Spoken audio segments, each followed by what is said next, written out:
औज़ुबिल्लाहिमिनश्शैतानिर्रजीम बिस्मिल्लाहिर्रहमानिर्रहीम। शुरू अल्लाह के पाक नाम से जो बड़ा मेहरबान और नहायत रहम करने वाला है। मैं doctor Abid Suhail Bhutta, assistant professor department of computer science, कॉमसर्ट university Lahore. Database systems, lecture 18। In this lecture we will continue from the previous lectures in which we were discussing about the enhanced ERD and inheritance and in schema modeling part 2. So if I recall from the last lecture, in last lecture we discussed about the two concepts that are mainly focusing on the classification and aggregation, that how the classification concepts is being implied on the database designing in the form of enhanced ERD and how aggregation is implied. So आज के lecture में we will continue from the enhanced ERD concepts to the two more concepts, which one is a generalization and other one is a specialization. So मैं recall कर दूँ थोड़ा सा आपको enhanced ERD को. enhanced ERD जो कि data modeling की technique है, it is not for the implementation of object oriented databases, it is for the implementation of relational databases. Just we are using the abstraction techniques. Abstractions means you are hiding the some information to make it understandable. So to reduce the complexity of relationship when you are going to implement some database for the functional requirement. So shapes कौन सी हैं? अच्छा, इसमें थोड़ी सी जो है ना वो literature में आपको डिफरेंट भी नोटेशन मिलेगी. Let me clear that one. बाज़ जगहों पर इस तरीके से जो है एक ट्रायंगल बना के इस तरीके से दरमियान में वर्ड लिख दिया जाता है ISA, ईज़ा रिलेशनशिप. ठीक है. सो इधर ये होता है कि इधर से आपके पास एक रिलेशनशिप जा रहा होता है और ऊपर आपके पास डिफरेंट रिलेशनशिप निकल रहे होते हैं. सो इन अ केस कि जी आप इस तरीके से इनहेरिटेंस यूज़ करते हैं. बट इस लेक्चर सीरीज़ के अंदर मैंने सब क्लास के लिए जो नोटेशन यूज़ की है, दिस इज़ अ सर्कल.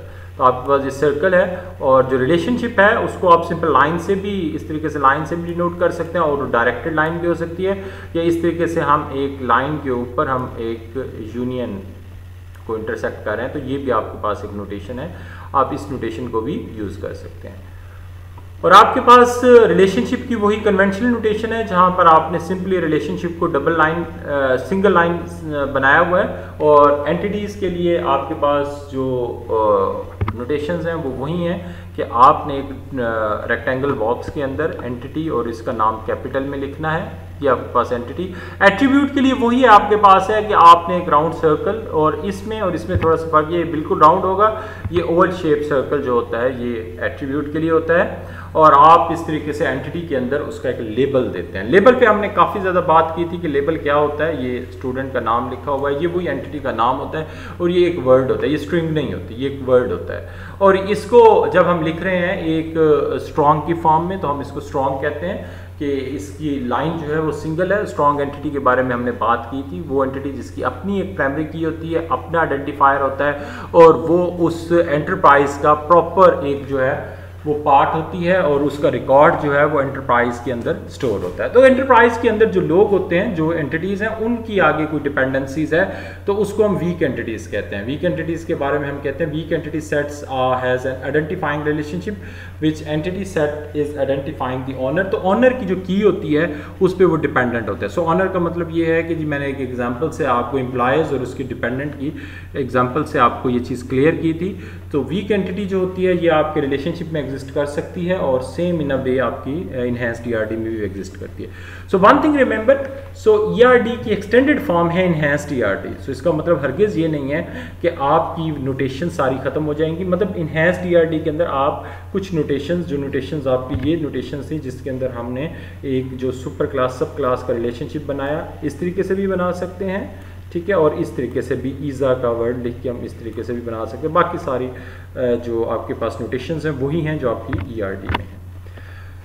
सब क्लास एंड सुपर क्लास, मतलब सब क्लास भी आपके पास एक एंटिटी होगी और सुपर क्लास भी आपके पास एक एंटिटी होगी. वो एंटिटीज जैसे यहाँ पर लिखा हुआ है एम्प्लॉयज़, इंजीनियर्स हैं और एम्प्लॉय की आगे सब क्लास आपके पास एम्प्लॉय है, ये सब क्लास है आपकी, नीचे जहाँ पर लिखा हुआ है एम्प्लॉयज़, और आगे उसकी सब क्लास है। ये देखिए, ये आपके पास सुपर क्लास हो गई और ये उसकी सब क्लास हो गई। सो सेक्रेटरी एंड मैनेजर सब class of entity type, superclass subclass relationship, employees, engineers, each member of subclass is a member of its superclass, not all the element in superclass need to be subclasses। ये कोई ज़रूरी नहीं है कि जो सब की सब जो member, not all elements in the super class need to be in the sub class, के सुपर क्लास के सारे मेंबर्स जो हैं वो एलिमेंट के लिए ज़रूरी नहीं है वो सब क्लास का हिस्सा हों। सब क्लासेज एंटिटीज़ जो हैं वो इनहेरिट करती हैं एट्रीब्यूट्स को, किसके? सुपर क्लास के। जिस तरीके से मैंने एम्प्लॉय का बताया, आगे एक स्पेसिफिक सेक्रेटरी है तो सेक्रेटरी सारी की सारी प्रॉपर्टीज़ जो हैं, सारे के सारे कैरेक्टरिस्टिक्स होल्ड करेगा जो उसकी मास्टर क्लास के हैं, जो उसकी एम्प्लॉय क्लास के हैं। So owner specific local attribute relationship to avoid the describing a similar concept more than one, add more semantic information to design. So जब वो आप किसी भी एंटिटी को एक्सप्लेन करने लगे in the form of information, semantic information design के अंदर, तो आप ज़्यादा से ज़्यादा उसके अंदर डिटेल इंसर्ट करें। अब हम बात करते हैं स्पेशलाइजेशन पे। सब ग्रुपिंग इनटू सब क्लासेस, टॉप डाउन अप्रोच, ये टॉप डाउन अप्रोच है। एम्प्लॉय है, एम्प्लॉय आगे स्पेशलाइज्ड हो रहे हैं, कोई सेक्रेटरी है, कोई आपका मैनेजर है, कोई सुपरवाइजर है, सो एम्प्लॉय आगे स्पेशलाइज्ड हो रहे हैं। इनहेरिटेंस का क्या मतलब है? Inheritance, inherit the attribute and relationship from the super class। so employee के अंदर नेम, बर्थडे, उसका एड्रेस, उसका सेल फोन नंबर, ये कैरेक्टरिस्टिक्स सारे एम्प्लॉयज़ के सेम होंगे। हर एम्प्लॉय सेक्रेटरी है तो सेक्रेटरी की कुछ और कैरेक्टरिस्टिक्स होंगी, वो साथ उसको इनहेरिट करने के साथ अपनी कुछ चीज़ें ऐड अप करेगा। सो इनहेरिटेंस का मतलब ये है कि जो सुपर क्लास की सारी चीज़ें वो होल्ड करेगा, जो जनरलाइज्ड होंगी, उसके साथ उसकी कुछ स्पेसिफिक बिहेवियर होगा। यूनिक एट्रीब्यूट जिसे वो कह रहे हैं। Secretary has the typing speed attribute, the manager has the business unit manager. So name, birthday, employees, चाहे वो सेक्रेटरी है चाहे मैनेजर है, दोनों में सेम है, साथ उसकी और एक एट्रीब्यूट और ऐड है। जिस तरीके से सेक्रेटरी के साथ टाइपिंग स्पीड है और मैनेजर के साथ उसका मैनेजर का बिजनेस यूनिट ऐड है। So in this screen you can see this example of specialization in which a entity here is shown the employee entity. So employee entity have two attributes, SSN, social security number, and the name. So these two characteristics must be held by all its subclasses. So in the subclasses you see the job types and the payment method. So job employees हैं तो जाहिर सी बात है वो secretary होगा, engineer होगा, और engineer के अंदर एक सॉफ्टवेयर इंजीनियर भी हो सकता है और दूसरा आपके पास जो है वो हार्डवेयर इंजीनियर भी हो सकता है, और आपके पास इलेक्ट्रॉनिक्स इंजीनियर भी हो सकता है, इलेक्ट्रिकल इंजीनियर भी हो सकता है। आपके पास जो है दूसरी जो रिलेशनशिप यहाँ से निकल रहा है वो आपके पास है किस चीज़ का? उनके पेमेंट मेथड का, जिसमें उसकी सैलरी कैलकुलेट करनी है, उसके ऑर्स कैलकुलेट करके उसकी सैलरी कैलकुलेट करनी है, और वर्क्स इन अ डिपार्टमेंट। ये आपके पास सिंपल रिलेशनशिप है। सो इनहैंस्ड टीआरडी के अंदर आपके डायमंड वाले सिंपल रिलेशनशिप भी एग्जिस्ट करते हैं, और ये आपके पास है ये ईजर रिलेशनशिप है। ये जो गोल सर्कल के साथ डी लिखा हुआ है ये ईजर रिलेशनशिप्स हैं, यहां पर इनहेरिटेंस एग्जिस्ट करती है। सो आपको ये बता रहा है, ये डायग्राम ये बता रही है कि employees are specialised into the secretary and the manager. Payment methods are specialised into the salary employed या ऑर्ली एम्प्लॉयड। ठीक है, सो इस तरीके से हम स्पेशलाइजेशन को डिस्क्राइब करते हैं। आगे जाते चलते हैं हम जनरलाइजेशन को। जनरलाइजेशन के बारे में एक बात लिखी हुई है, the reversal process of defining the sub class bottom up approach. The specialisation was top down approach but this was the bottom up approach. So how you will differentiate between the specialization and the generalization? Bringing together common attribute in an entity. For instance, हमारे पास एक car है, so car with the attribute of color and attribute of color, no pass maximum speed, and the truck have the number of axles or tonnage. Can be generalised into vehicle. So हमारे पास ये एक vehicle की class है जिसके अंदर price और vehicle का आईडी है। आगे फर्दर जो है वो दो चीज़ों में स्पेशलाइज्ड हो रही है। यहाँ हम इसको जब हम बॉटम अप अप्रोच में देखेंगे हम कहते हैं कि कार्स एंड ट्रक्स, कार के अपने एट्रीब्यूट हैं, ट्रक के अपने attribute, and they are generalising to the vehicle class. So मतलब इन अ सिंपल वे आपने स्पेशलाइजेशन को रिवर्स कर देना है। जब आप स्पेशलाइजेशन को रिवर्स कर देंगे तो आपके पास वो जनरलाइजेशन बन जाएगी। थोड़ी सी कॉन्स्ट्रेंट्स जो हैं, और ये जो स्लाइड है ये काफ़ी इंपॉर्टेंट है आपको समझने के लिए। तो कॉन्सेप्ट्स हैं आपके पास, मेजरली 4 कॉन्सेप्ट्स हैं। पहला है डिसजॉइंटनेस का, दूसरा है ओवरलैपिंग का, टोटल स्पेशलाइजेशन और पार्शियल स्पेशलाइजेशन। अच्छा, अब ये कॉन्सेप्ट्स जो हैं ये आपके ईजर रिलेशनशिप के साथ जो आपके एंटिटीज ऐड होंगी, जो सुपर क्लास सब क्लास होंगे, ये सिर्फ उधर अप्लाई होंगे। अगेन मैं बता दूं, ये जो 4 कॉन्सेप्ट्स हैं ये आपके जो ईजर रिलेशनशिप है, जो आपका इनहेरिटेंस का रिलेशनशिप है, जो सुपर क्लास सब क्लास का रिलेशनशिप है, ये कॉन्सेप्ट सिर्फ वहां पर डिप्लाई होंगे। ये कॉन्सेप्ट्स आपके जहां पर सिंपल डायमंड वाला रिलेशनशिप है वहां पर अप्लाई नहीं होंगे। पहला कॉन्सेप्ट है, let's see, is a disjointness. An entity can be the member of at most one सब क्लास ऑफ द स्पेशलाइजेशन। कि जी वो एक ना एक से तो जरूर मैच करेगी, मिनिमम एक से मैच करेगी, एट मोस्ट का मतलब ये मैक्सिमम भी वो एक से मैच करेगी, मिनिमम भी वो एक से और मैक्सिमम भी एक से मैच करेगी। सो जब सुपर क्लास सब क्लास का रिलेशनशिप होगा तो सुपर क्लास से अगर एक एंटिटी आती है वो सुपर क्लास से बिलोंग करती है तो सब क्लास की किसी एक सब क्लास से बिलोंग करेगी। सिंपल सी बात है कि फॉर एग्जांपल आपके पास अगर इसी रिलेशनशिप को देखिए, एम्प्लॉयज है ना, तो एम्प्लॉयज में डिसजॉइंटनेस है, या एम्प्लॉय या सेक्रेटरी होगा या इंजीनियर होगा, दोनों चीजें नहीं हो सकता। तो ये आपके पास है disjointness. Overlapping, an entity may belong to more than one subclasses of specialisation. एक एंटिटी है वो फॉर इंस्टेंस यहां पर एम्प्लॉय है, डिसजॉइंटनेस है, या वो सैलरी एम्प्लॉय होगा या वो ऑर्ली एम्प्लॉय होगा। अगर ओवरलैपिंग यहां पर होती तो वो दोनों कैटेगरीज में फॉल कर सकता। मैं अगेन बता रहा हूं, an entity may belong to more than one सब class of specialisation, this is overlapping. और फर्दर ये जो डिसजॉइंटनेस और ओवरलैपिंग का रिलेशनशिप होता है, ये जो हम लाइन से शो करते हैं, उस लाइन की अपनी पार्टिसिपेशंस की प्रॉपर्टीज हैं। ये 2 प्रॉपर्टीज हैं, ये भी हम डिस्कस करते हैं। तो first one is each entity of a superclass belongs to some subclass of specialization। कि जी मस्ट है भाई कि जी जब एक सुपर क्लास सब क्लास का रिलेशनशिप है तो एक एंटिटी अगर सुपर क्लास से बिलोंग करती है तो वो एक सब क्लास से जरूर बिलोंग करेगी। ये नहीं हो सकता, ऑप्शनल नहीं है, वो मैंडेटरी है। आगे partial specialisation, each entity of subclass does not have to belong to some subclass of specialization। जब आपके पास पार्शियल स्पेशलाइजेशन होगी तो हम उसमें ऑप्शन ये दे सकते हैं कि भाई वो सुपर क्लास से तो बिलोंग कर सकती है एंटिटी, लेकिन सब क्लास से वो किसी से बिलोंग ना करे, हो सकता है। लेकिन ऐसी सिचुएशन काफी रेयर होती है।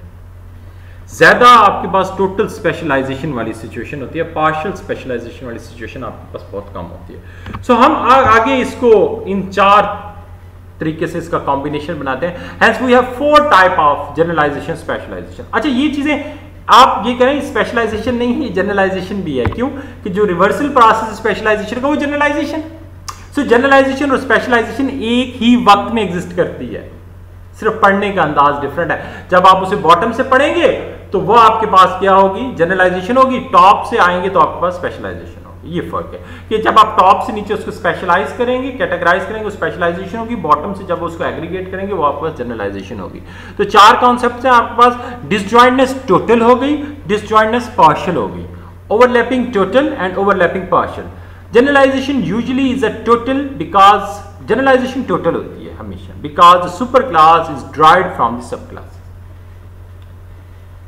कि जी वो मतलब टोटल का मैं इसीलिए बता रहा था कि पार्शियल एग्जिस्ट बहुत कम करती है, वेरी रेयर एग्जिस्ट करती है, ज़्यादा आपके पास टोटल एग्जिस्ट करती है। जनरलाइजेशन के केस में तो होगी कि जनरलाइजेशन का मतलब यह है कि कार है तो कार जो है वो अगर उसमें व्हील नहीं है तो कार एग्जिस्ट ही नहीं कर सकती, अगर उसमें ड्राइव चेन नहीं है तो एग्जिस्ट नहीं कर सकती, उसमें कैबिन नहीं है तो वो एग्जिस्ट नहीं कर सकती, उसमें इंजन नहीं है तो एग्जिस्ट नहीं कर सकती। सो इन अ केस ऑफ जनरलाइजेशन, हाँ स्पेशलाइजेशन में कुछ ऐसे केसेस आ सकते हैं जिसके अंदर हम कह सकते हैं कि वो स्पेशलाइज्ड हो रहा है लेकिन वो स्पेशलाइज्ड किसी भी चीज़ में नहीं है, तो वहाँ पर आप कह सकते हैं। लेकिन जब आप रिवर्सल देखेंगे तो जनरलाइजेशन में वो कंप्लीशन नहीं होगी। सो इन अ केस की जी पार्शियल का काफ़ी कम एग्जिस्टेंस है। पार्शियल कैटेगरी में हम ये देखते हैं कि एक पर्सन है, वो एक कंपनी में आ रहा है, कंपनी में पर्सन हो गया, कंपनी हो गया, अकाउंट होल्डर हो गया। सो अकाउंट होल्डर में भी एक पर्सन है, वो कंपनी से डील कर रहा है लेकिन वो अकाउंट होल्डर नहीं, ठीक है। तो इस तरीके से उसकी पार्शियल कैटेगरी है कि ये आपके पास ये जो है ये आपकी सुपर क्लास है और ये सब क्लासेस हैं, ठीक है। टोटल कैटेगरी में ये है कि एक प्रॉपर्टी है वो सेल्स पे जाती है, रेंट पे जाती है, तो उसमें यूनियन है या आप इसको कह सकते हैं कि ओवरलैपिंग है, वो एक वक्त में सेल भी हो सकती है, रेंट पे भी जा सकती है, या डिसजॉइंटनेस है वो सिर्फ रेंट पे जा सकती है, सेल पे नहीं जा सकती। Every occurrence of super class must appear in a category, कि उसके बगैर उसको गुजारा नहीं है, उसको किसी न किसी प्रॉपर्टी है या वो सेल में जाएगी या वो रेंट में जाएगी, वो किसी तीसरी कैटेगरी में नहीं जाएगी। सो इसको हम कहते हैं ये आपके पास टोटल पार्टिसिपेशन है। अब हम एक एग्जांपल से इस चीज को समझते हैं, एग्जांपल ऑफ डिसजॉइंटनेस पार्शियल स्पेशलाइजेशन। अब डिसजॉइंटनेस को आप क्लियरली अंडरस्टैंड कर लें कि आपके पास एक एम्प्लॉय है, अगर वो डिसजॉइंटनेस है तो एम्प्लॉय किसी एक सब क्लास से बिलोंग करेगा, एक वक्त में वो दो सब क्लासेस से बिलोंग नहीं कर सकता। अब एम्प्लॉय है, उसके अंदर नेम है, SSN है, बर्थडे है, एड्रेस है, जॉब टाइप है, डिसजॉइंटनेस है और सेक्रेटरी, टेक्नीशियन और इंजीनियर। अगर वो पार्शियल स्पेशलाइजेशन है तो इसका मतलब ये है कि कंपनी में एक ऐसा एम्प्लॉय है, ना वो सेक्रेटरी है, ना वो टेक्नीशियन है, ना वो इंजीनियर है, ये कोई PIA कंपनी की मिसाल बताई हुई है, PIA सॉरी टू से PIA पाकिस्तान एयरलाइन कंपनी है, उसमें या किसी और भी कंपनी हो सकती है जिसमें उन्होंने इजाज़ी तौर पर किसी बंदे को रखा हुआ कि भाई तुम बस एम्प्लॉय ही हो, ना तुम सेक्रेटरी हो, ना तुम टेक्नीशियन हो, ना तुम इंजीनियर हो, बस तुम कुछ नहीं हो, बस तुम बैठे रहो। तो इस केस में तो पार्शियल स्पेशलाइजेशन एग्जिस्ट कर सकते हैं, लेकिन ऐसा होता नहीं है। कंपनी के अंदर जो भी एम्प्लॉय आता है उसको कहते हैं भाई तुमने कोई ना कोई काम करना है, बगैर काम की कोई तनख्वाह नहीं देता। पता नहीं किसी एक सरकारी महकमे में कोई लोग हों जिनका कोई डेजिग्नेशन ही ना हो, जॉब ही ना हो, उनको तनख्वाह मिल रही हो, तो ऐसे लकी लोगों से मैं भी मिलना चाहूँगा, तो मुझे भी बताएं। सो ये एक सिचुएशन थी, उस सिचुएशन में मैंने एक छोटी सी बात आपसे कर ली। तो पार्शियल जो स्पेशलाइजेशन है, partial specialisation very rare to exist. अब हम इस मिसाल से, ये जो आपके सामने डायग्राम नज़र आ रही है, हम ये सारे का सारा रिलेशनशिप जो है पार्शियल का, पार्शियल डिसजॉइंटनेस का, टोटल पार्टिसिपेशन का, डिसजॉइंटनेस ओवरलैपिंग, हम इसको डिस्कस करते हैं। इस एग्जांपल को आप लोग बड़े केयरफुली स्टडी करें। आपके पास सबसे जो सुपर क्लास है, this one is a person super class, इसके अंदर उसका SSN नंबर है, नेम है, उसकी सेक्स जेंडर है, एड्रेस है, बर्थडे डेट है। So this class is further divided into 3 subclasses. One is the employee subclass, दूसरी क्लास है alumnus subclass और तीसरी क्लास है student subclass. So इसके अंदर जो ओवरलैपिंग दी हुई है, ओवरलैपिंग का मतलब ये है a person can be the employee of the university at the same time he can be the alumni of the university and the same time he can be the student of university. ऐसा होता है, हमारे भी कुछ students हैं, वो हमारे पास research assistant है, वो काम कर रहे होते हैं, एम्प्लॉय भी होते हैं और पहले उन्होंने BS भी यहीं से किया हुआ होता है और वो इस वक्त MS या PhD में एनरोल्ड होते हैं, तो वो स्टूडेंट भी होते हैं, एलुमनाई भी होते हैं, एम्प्लॉय भी होते हैं। तो यहाँ पर ओवरलैपिंग है और पार्टिसिपेशन टोटल है कि भाई एक यूनिवर्सिटी के अंदर पर्सन है, या वो एम्प्लॉय होगा या एलुमनाई होगा, स्टूडेंट होगा, वो किसी एक रोल में ज़रूर एग्जिस्ट करेगा। ऐसा पॉसिबल नहीं है कि उसके लिए तीनों रोल्स जो डिफाइंड है किसी एक रोल में भी वो ना एग्जिस्ट करे। सो ये आपको यहाँ से ओवरलैपिंग की मतलब समझ आ गई होगी कि जी ओवरलैपिंग किस तरह से, ये जो ये बताई गई है ये वाली, इसको अगर ना भी लगाएं तो फिर भी आपकी डायग्राम ठीक होगी। ये जो उल्टा यू है that shows the super class subclass relationship. आगे हम चलते हैं, हमारे पास अगली क्लास है एम्प्लॉय क्लास है। एम्प्लॉय क्लास के अंदर फिर हमने टोटल पार्टिसिपेशन दी, पार्शियल पार्टिसिपेशन इस पूरी डायग्राम में कहीं पर भी नहीं है, सब जगह पर टोटल पार्टिसिपेशन। और ये पार्टिसिपेशन होती है ये सुपर क्लास, जहाँ पर आप उसको super class subclass relationship या ईजर रिलेशनशिप बना रहे होते हैं, वहाँ पर आप इसको ओवरलैप या डिसजॉइंटनेस देते हैं। जब आपने डिसजॉइंटनेस दी है तो डिसजॉइंटनेस देने के बाद यहाँ पर ओवरलैपिंग होगी, यहाँ पर डिसजॉइंटनेस। अब इसका क्या मतलब है, एम्प्लॉय है या वो स्टाफ में होगा या फैकल्टी में होगा, स्टूडेंट असिस्टेंट होगा। अब ये कॉन्स्टेंट भी हो सकता है, बिजनेस रूल भी हो सकता है कि भाई इस यूनिवर्सिटी के अंदर जो एम्प्लॉयज हैं या वो स्टाफ में कैटेगरी में होगा या वो फैकल्टी कैटेगरी में होगा या वो स्टूडेंट में होगा, किसी दो कैटेगरी में फॉल नहीं कर सकता। तो अब ये एम्प्लॉय जो है ये सारे करेक्टरिस्टिक्स भी होल्ड कर रहा है, साथ उसका अपना एक करेक्टरिस्टिक्स है सैलरी का, और स्टाफ की आया तो पोजीशन पे, फैकल्टी पे आया तो रैंक पे आ गया। जब स्टूडेंट असिस्टेंट्स की बात हुई तो वहाँ पर फिर डिसजॉइंटनेस आ गई, या वो रिसर्च असिस्टेंट है या वो टीचिंग असिस्टेंट है। यहाँ पर वो रिसर्च असिस्टेंट होगा तो किसी प्रोजेक्ट पे काम करेगा, टेक्निकल असिस्टेंट होगा तो किसी कोर्स पे काम करेगा। सो इस तरीके से हमने ये एक हायरार्की जिसकी मैं बात कर रहा था, एक हायरार्की हमने कंप्लीट कर ली।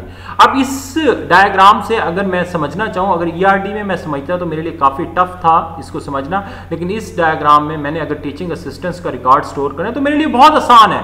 मैंने इस जो डिज़ाइनिंग टेक्निक है ऑब्जेक्ट ओरिएंटेड की, बड़े ईजीली मैंने इसको अंडरस्टैंड कर लिया। दूसरी हम क्लास की तरफ चलते हैं जो कि सब क्लास है पर्सन की, एलेमनाई। उसके अंदर ये मल्टी वैल्यूड एट्रीब्यूट है, आपको डबल एक्लिप्स से ये चीज़ क्लियर हो गई होगी। ईयर, डिग्री और मेजर, ये तीन चीज़ें जो है ना इसके अंदर इसके करैक्टरिस्टिक्स हैं with the characteristics of SSN, name, sex, address and birthday. उसके बाद तीसरी जो क्लास है, this one is a student class. Student class के फर्दर जो है ये डिसजॉइंटनेस या फर्दर ये इज द रिलेशनशिप बना रही है between the graduate student and undergraduate student, and the graduate students hold the property of degree program and undergraduate student hold the property of class.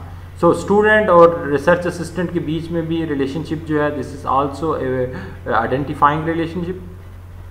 सो हम ये कह सकते हैं कि ये जो डायग्राम है, ये डायग्राम पूरी की पूरी overlapping, total participation, disjointness, total participation, disjointness, total participation, disjointness, total participation. तो यहाँ पर आपके पास 1 2 3 4 यूजर रिलेशनशिप एग्जिस्ट करते हैं और सारे के सारे टोटल हैं, जिसमें से 3 आपकी डिसजॉइंटनेस हैं और 1 ओवरलैपिंग है। मैं अगेन रिपीट कर दूँ, ओवरलैपिंग का मतलब ये है कि जी a super class can be member of more than 1 classes, but in disjointness a super class can not be the member of more than 1 class. ठीक है, अगर वो टोटल पार्टिसिपेशन की तरफ जा रहा है तो मस्ट है वो किसी न किसी से जरूर बिलोंग करेगा। अगर वो पार्शियल की तरफ जा रहा है तो फिर उसके लिए जरूर नहीं, लेकिन यहाँ पर पार्शियल पार्टिसिपेशन कहीं पर भी नहीं है, जहां पर भी दी गई है आपको टोटल पार्टिसिपेशन दी गई है।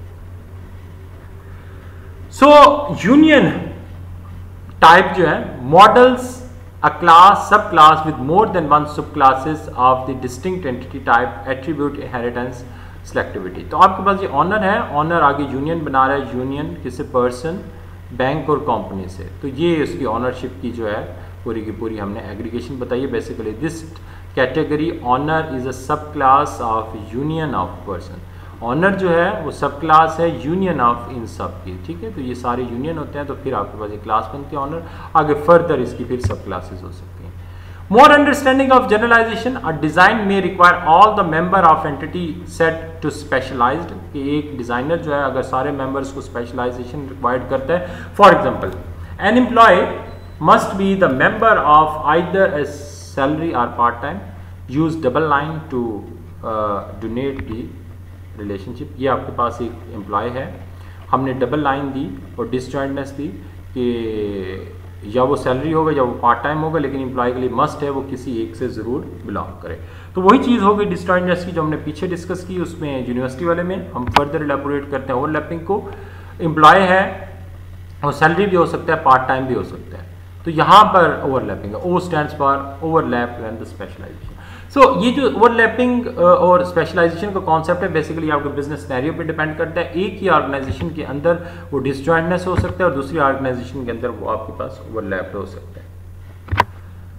सो हमने इस पूरे जो लेक्चर्स 2 सीरीज थी, जो हमारा लेक्चर नंबर 17 था और 18 था, इसके अंदर हमने ऑब्जेक्ट मॉडलिंग देखी। This is also a UML, वो ऑब्जेक्ट मॉडलिंग टेक्निक है। Specifying the operations applied to the object, वो कौन से हैं, एंटिटीज, एंटिटी टाइप्स जो होती हैं वो एट्रीब्यूट्स होते हैं, साथ उसके ऑपरेशंस होते हैं। ये इस तरीके से हम एक क्लास को बनाते हैं।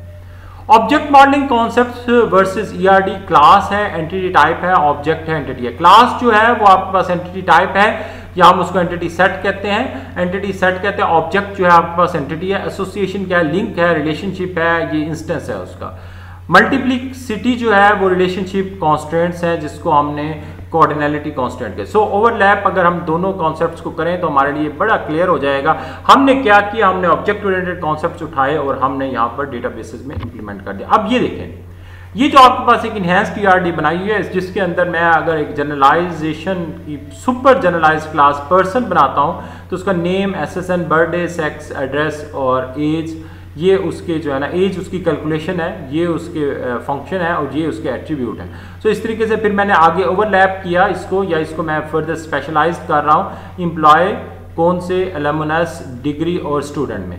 फिर मैं फर्दर इसको जो है ना आगे भी क्लासीफाई कर रहा हूँ to staff, faculty, student assistants, graduate assistant, undergraduate assistant, teaching assistant और रिसर्च असिस्टेंट। सो वही जो डायग्राम थी हमने उस डायग्राम को इस फॉर्म में दिखाया जहां पर जो है ना हमारे पास ये नजर आता है specialisation, generalisation, notation, UML shown by the class diagram corresponding to enhanced ERD. तो ये आपके पास जो फिगर नजर आ रही है this is about the enhanced ERD, जिसके अंदर हमने जो है वो जनरलाइजेशन की कॉन्सेप्ट दी थी, ओवरलैपिंग की भी कॉन्सेप्ट दी। लेकिन एक चीज़ यहाँ पर मिसिंग है, ये एक बुक से डायग्राम ली हुई है, इन्होंने वो नोटेशंस नहीं यूज़ की, इन्होंने वही ईजा रिलेशनशिप, ये वाला जो मैं आपको बता रहा था, ये ईजा रिलेशनशिप यूज़ किया हुआ। ये देखिए ईजा रिलेशनशिप, इसको हम इस तरीके से भी ड्रा करते हैं और यूँ उल्टा भी ड्रा कर सकते हैं। तो दोनों तरीक़ों से हम ईजा रिलेशनशिप को ड्रा कर सकते हैं, ठीक है।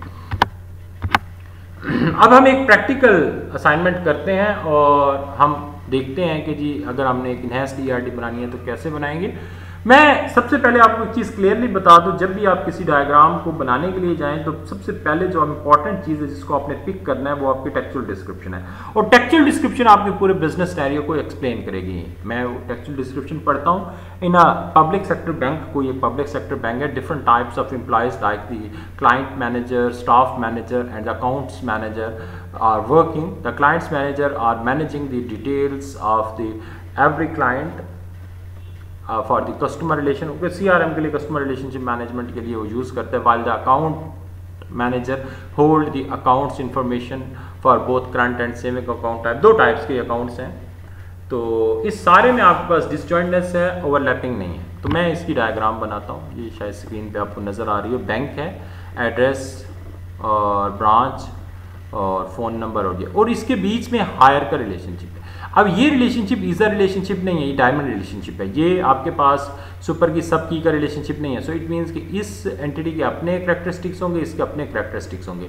इन दोनों के बीच जो एट्रीब्यूट हैं ये शेयर नहीं होंगे, ये बात आप क्लियर कर लें। इन दोनों एंटिटीज़ के बीच में जो एट्रीब्यूट्स हैं शेयर नहीं होंगे। हाँ, जो शेयर होंगे वो ऐसे शेयर होंगे, इम्प्लाइड, आगे डिसजॉइंटनेस। और ये एक लाइन नज़र आ रही है, असल में ये वीजियो में बनाया हुआ है और वीजियो के अंदर एक लाइन ही आती है। एक लाइन से आप ये बात क्लियरली समझ जाएं, ये आपके पास जो पार्टिसिपेशन है, ये आपके पास किया वो कौन सी पार्टिसिपेशन है, टोटल पार्टिसिपेशन है। सो मैं आपकी उसको ख़त्म करने के लिए डबल लाइन कर लेता हूँ। ये लेंगे, ये हमने इसको डबल लाइन, ठीक है। और इस तरीके से ये रिलेशनशिप जो आगे है ईज़ा का, ये वाला रिलेशनशिप, ये भी डबल लाइन है, ये डबल लाइन रिलेशनशिप है। मैं दूसरी लाइन भी लगा लेता हूँ और हमारे पास ये रिलेशनशिप हो गया। ये डिसजॉइंटनेस एम्प्लॉय है, उसके अंदर क्लाइंट मैनेजर है, स्टाफ मैनेजर है और अकाउंट मैनेजर है। क्लाइंट इसकी अपनी कोई एक प्रॉपर्टी होगी, स्टाफ मैनेजर की अपनी कोई एक प्रॉपर्टी होगी और अकाउंट मैनेजर की अपनी एक प्रॉपर्टी होगी, ठीक है। और उसके बाद क्लाइंट मैनेजर जो है आगे क्लाइंट्स को हैंडल करता है, तो उसकी अपनी जो है वो क्लाइंट की डिटेल आ गई। और क्लाइंट्स जो है वो अकाउंट होल्ड करते हैं, ये देखिए क्लाइंट्स अकाउंट होल्ड करते हैं और इन अकाउंट्स को मैनेज करता है अकाउंट्स मैनेजर, ठीक है। और अकाउंट्स कितने टाइप के हैं, दो टाइप के हैं। एक आपके पास अकाउंट है, करंट है, और आपके पास सेविंग है। अच्छा, अब इस आप डायग्राम में देखें, इस डायग्राम में आपके पास ये जो चीज़ है, ये वाली चीज़, ये वही ईआरडी वाली है। ये चीज़ भी आपके पास ईआरडी वाली है, ये चीज़ भी आपके पास ईआरडी वाली है। तो ये एक आपको एक क्वेश्चन अराइज होता है कि हम जब इनहैंस्ड ईआरडी बनाने के लिए जाते हैं तो क्या सारे के सारी चीज़ें हम जो है वो इनहेरिटेंस की फॉर्म में करें? नहीं भाई, जहाँ पर इनहेरिटेंस पॉसिबल है, जहाँ पर वो हायरार्की पॉसिबल है, सुपर क्लास सब क्लास का रिलेशनशिप है, वहाँ पर तो आप बनाएं। क्योंकि टोटल जब आप ऑब्जेक्ट ओरिएंटेड की तरफ नहीं जा रहे हैं, आप सिर्फ अपनी अंडरस्टैंडिंग को इन्हेंस करने के लिए आप जो है वो ये कॉन्सेप्ट यूज़ कर रहे हैं जनरलाइजेशन का और स्पेशलाइजेशन का, डिसजॉइंटनेस का, पार्शियल टोटल का। जहाँ पर वो आपका एग्जिस्ट नहीं करता वहाँ पर आप उसको जो है वो सिंपल रिलेशनशिप, जो कि सिंपल डायमंड है, वो आप बना सकते हैं, ठीक है। सो आई होप कि जी इस तरीके से आपका ये कॉन्सेप्ट भी क्लियर हो गया होगा कि जी जो आपके पास इनहैंस्ड ईआरडी है वो कुछ ज़रूरी नहीं है आप सारी की सारी जो है वो आप ईज़ा रिलेशनशिप से बनाएं। जिस तरीके से आप पीछे ये डायग्राम देख रहे थे, इस डायग्राम के अंदर सारे के सारे रिलेशनशिप ईज़ा फॉर्म में थे, लेकिन इसको भी जब हम फर्दर किसी सिस्टम में डिप्लॉय करेंगे तो इसमें कुछ रिलेशनशिप्स जो हैं आपके सिंपल डायमंड वाले भी आएंगे। सो एंटिटी रिलेशनशिप डायग्राम्स की इन्हेंस्ड फॉर्म है, इन्हेंस्ड एंटिटी रिलेशनशिप डायग्राम। उसके अंदर जहाँ पर आप हायरार्की देखते हैं, जहाँ पर आप super class subclass relationship देखते हैं, वहाँ पर आप इसको क्रिएट कर लेंगे। रेस्ट जो है आप लोग क्या करेंगे, आप लोग जो है वो सिंपल रिलेशनशिप से काम चलाएंगे। ये एक और असाइनमेंट मैंने दी। अभी एक बड़ी अच्छी ज़बरदस्त आपके पास असाइनमेंट होगी कि आपने सीजो ऑनलाइन की ईआरडी बनाई, अब उसी ईआरडी को आप ट्रांसफॉर्म करेंगे इनटू इनहैंस्ड ईआरडी। और ये चीज़ अगर आपने कर ली तो आपको काफ़ी अंडरस्टैंडिंग हो जाएगी मॉडलिंग की कि जी इनहैंस्ड ईआरडी की मॉडलिंग, अगर हमारे पास ईआरडी है तो क्या फ़र्क है ईआरडी में और क्या फ़र्क है इनहैंस्ड ईआरडी। मैं आपको यहाँ पर एक हिंट दे दूँ, आप लोग सिर्फ ये कॉन्सेप्ट माइंड में रखें कि कहाँ पर सुपर क्लास सब क्लास बन सकती है, और वो बन सकती है, ठीक है, और वो बन सकती है रिलेशनशिप को आसान करने के लिए। आप वो बना सकते हैं, आप वो बना के मुझे ईमेल कीजिएगा, मैं उसको चेक करूँगा तो मैं देखूँगा कि जी आपको कितना कॉन्सेप्ट समझ आया। तो आज के अगर लेक्चर को मैं कंसाइज करूँ तो आज के लेक्चर में हमने जनरलाइजेशन को पढ़ा, हमने स्पेशलाइजेशन को पढ़ा।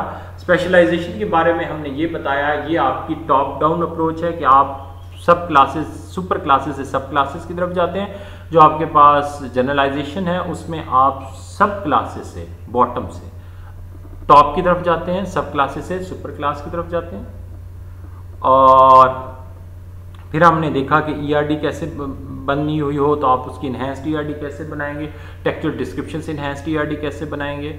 ये जो आपके सामने स्क्रीन पे नज़र आ रही है ये बहुत इंपॉर्टेंट है आपके लिए। आप सीजो ऑनलाइन की इनहैंस्ड ईआरडी बनाएं तो आपको काफ़ी चीज़ों के कॉन्सेप्ट्स जो हैं वो क्लियर होंगे। अगला लेक्चर काफ़ी इंपॉर्टेंट है। अच्छा, 19वां लेक्चर जो मैं आपके लिए बनाऊंगा, मैं अपनी क्लास के बच्चों के लिए, तो वो प्रोजेक्ट का बनाऊंगा, और उसी प्रोजेक्ट किस तरीके से देना है, क्योंकि मैं हमेशा जो है ना वो प्रोजेक्ट के लिए पूरे का पूरे लेक्चर वो बनाता हूँ। सो मैं अपने स्टूडेंट्स के लिए जो मेरे पास पढ़ रहे हैं उनके लिए प्रोजेक्ट का बनाऊंगा। सो 19 lecture will be only for my students. अगर कोई दूसरे टीचर्स भी उस चीज़ को फॉलो करेंगे तो दैन आप उस चीज़ को भी फॉलो करेंगे टर्म प्रोजेक्ट के बारे में। और बाकी बच्चों के लिए जो है वो मैं 20वां लेक्चर दूंगा।